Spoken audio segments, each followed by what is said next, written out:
besides dance? Well, besides dance, I think my biggest influence really is life, actually, and speech, the sound of the human voice, because I write songs and I'm very interested in the way natural language flows and how to sort of expand on the natural musicality of speech. And very often when I write songs, it's the seed of the song comes from a sentence that somebody uttered or I uttered in my head, and I heard a kind of a tunefulness to it, and I started imagining a whole, surrounding environment and the harmony and everything. So I'm very much influenced by the sounds of words, the sound of the human voice, and just what goes on in life. I listen to NPR all day, and that kind of feeds itself into my repertoire of ideas.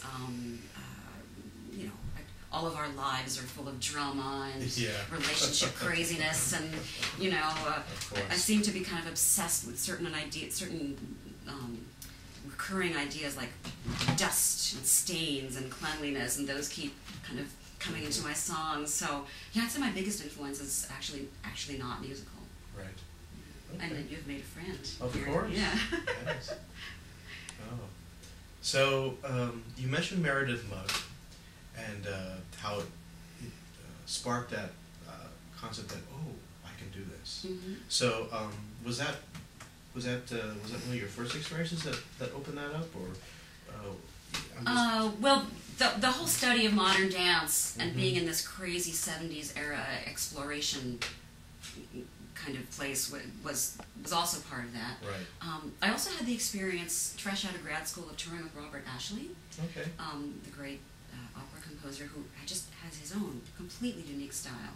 Oh, okay. I don't know if you know his stuff, but it's sort of, I don't want to do it injustice, but it's very, very, very heavily text oriented, and text just kind of spews out, kind of squeezing as much as you can into a measure. It's all metered out, and you kind of have to squeeze this text in this sort of slightly measured rhythmic way. Oh, wow. And sometimes it's one person, sometimes it's a whole chorus of people layered on different pitches that do it, and the text just goes on and on and on. I think that influenced me a lot, because it spoke to me instantly when I was doing it. Like already permission to do that was in me. It was somewhere, okay to do that, and it kind of made it okay just to use a whole bunch of words, you know. And I loved the fact that half the time I had no idea what he was talking about, but that somehow the words seemed meaningful to me, and they seemed meaningful to the audience, you know. And I think that taught me that sort of the magic of poetry, I guess, the magic of kind of unobvious expression, that you say something that's meaningful to you, and don't worry too much about what other people think, and they'll get something out of it. And I found that to be true. They always do, and they come up with their own interpretations. People have come up to me after certain songs and say, I know that's one's about you and your mother, right? Oh. And I'm like, well, sure. Right. So I love that. I love that people just kind of relate whatever they see to their own experience. Well, that's interesting.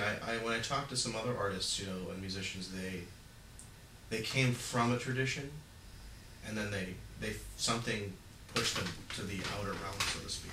But it sounds like, and correct me if I'm wrong, of course, it sounds like your experience kind of flowed into that from your early experiences of song, which fits within tradition of singing and in the home and folk songs, and I'm assuming opera and classical music was there, but it sounds like it just kind of happened for you, as opposed to I gotta try to find, or I want to do this now, but for a while I was just wanting to be very straight ahead, and now I'm not, but it sounds like it's moved in a more flowing way for you. So, is that, it all does seem very organic in a way. It's sort of like I can sort of see the steps along the way that got me from one thing to another. I mean, way back when I started studying voice, I didn't know I wanted to be doing experimental stuff. But I did know that singing opera kind of seemed a little silly. There was always something that just it's sort of, the whole classical singing tradition is kind of imbued with cliche, and the opera singer, and I don't know. There's something about it. Just I think I must have even started singing by kind of making fun of the opera that my parents had on in the house. The whole thing, I was never really able to take it seriously, and I'm pretty sure that led me both into the avant-garde and into I think adding some humor to what I do, because there's a lot of humor in the music. Oh yeah, I agree. I listen to your music. It's got a lot of storytelling elements and humor and sound exploration involved in that. And I've noticed that, I can't remember if I read it on your site or read it in a quote for a review, but it was called Avant Cabaret.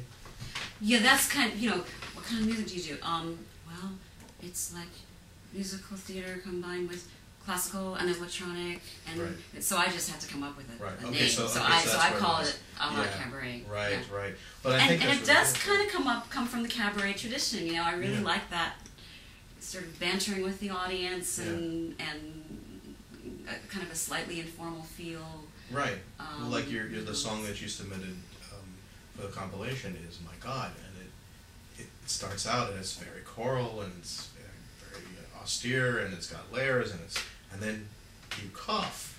Right. And start telling a story. At first I thought maybe that was like, oh, there's a glitch in this. But then he started talking. I was like, oh, she's telling a story. And that there's that element overlaid on top of it. So it was like, wow, that's very thick. I mean, it's very powerful. Thank you.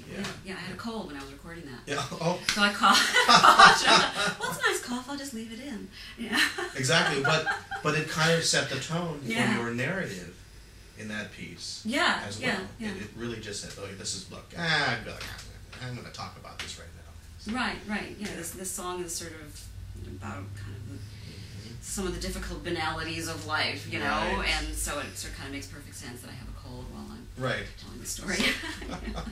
So, tell us what you're thinking of doing or might do, or what, say, somebody who knows nothing about what you sound like, and they come to your performance at the Summit on July 23rd.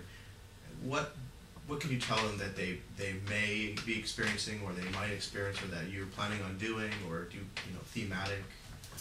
Well, my main toy that I use in live performance when I do my solo show is a looper. As someone who's interested in the voice and who started out with tape editing and multi-tracking and all that, one of the first things I did when I was studying electronic music was just do layers and layers of my voice. Right. So that sound has always been very interesting to me. And as somebody with sort of one of those rare singers who actually has sense of rhythm. Right. I loved to kind of play with the voice acting as all aspects of the music, or creating multi-layered rhythms with my voice. And then when these looping machines came along, where you can do that live on stage, recording yourself, instantly playing back, and adding layers over the top, it just seemed really obvious that I should incorporate that into my show.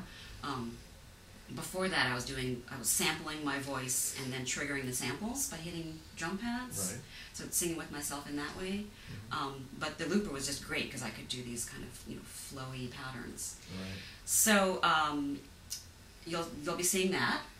And I use the looper in a variety of ways. A lot of people just kind of set up an ongoing pattern and kind of sing over the top of it. And I actually construct little looped segments and switch back and forth from one to another to give the songs a much more composed feel. Right. I use all the whole range of my voice. I have about 4 octaves on a good day.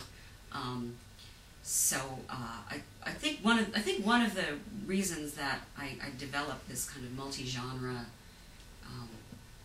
approach, which is influenced by the avant-garde and the pop and the music theory and everything, is because I happen to be able to sing in all those styles because I have this wide vocal range. Right. So I didn't want to limit it to any one. Sure. So you'll hear that. You'll hear a wide range of styles and pitches.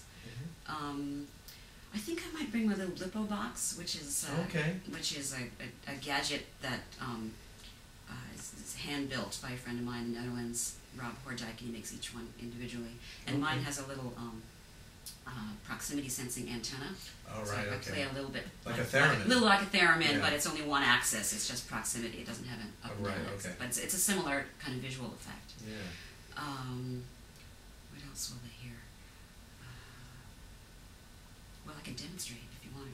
Actually, at some point, go downstairs and look at my stuff. Yes, I can actually give you a little demonstration. we do plan to do that right after we've finished up, and actually we are coming close to that, finishing up. So I really appreciate your time to come out and talk. That's my pleasure. Talk with me and tell folks in the Outsound Presents audience what you're going to be doing and just some of your influences and your background. It's really great. And so again, thank you. All right, and thank you. we'll be back with some of Amy X Neuburg's sounds.